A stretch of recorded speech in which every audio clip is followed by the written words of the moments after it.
Et dans mon livre, je donne l'exemple de Ludovic, qui est un homme qui rencontre une femme, Fatou, et qui est sénégalaise.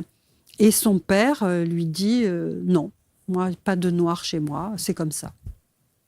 En 2023, donc c'est encore un peu grave, mais c'est comme ça. Et donc, que fait Ludovic ? Eh bien, il va voir ses parents sans Fatou. Et quand ses parents viennent chez lui, Fatou est sommée d'être silencieuse, en bout de table, et d'être invisible. Et puis, il se trouve que cet homme est dans un comité de direction et qu'il a une coach depuis quelque temps parce que, voilà, il veut travailler sur, comme objectif, management, communication, etc.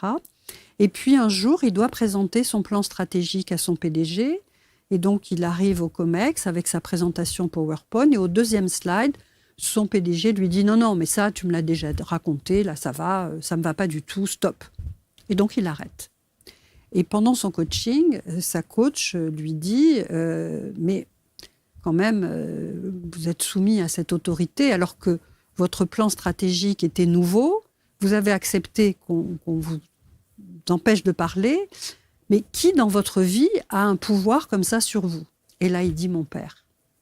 Et il raconte qu'il a ce désir d'avoir une femme qui est sénégalaise, Fatou, que son père lui interdit ce désir, et qu'il se plie aux ordres de son père, à l'autorité de son père. Et là, il y a un grand moment de vide dans sa vie et dans son coaching en particulier ce jour-là, un grand silence pesant mais profond. Il rentre chez lui et quelques semaines plus tard, il va voir son père et il lui dit « Voilà, si tu me demandes de choisir entre Fatou et toi, je choisis Fatou. » Et il part. Puis il arrive au travail et là, il va voir son PDG, et il lui dit, voilà, au prochain COMEX, je vais refaire ma présentation la même, et je te demande de l'écouter jusqu'au bout. Et lorsque ça sera terminé, tes remarques seront les bienvenues. Et il sort du bureau. Et c'est là où on voit que ce meurtre symbolique, il n'est pas forcément avec de la violence et du sang sur les murs. Il suffit d'avoir une posture intérieure.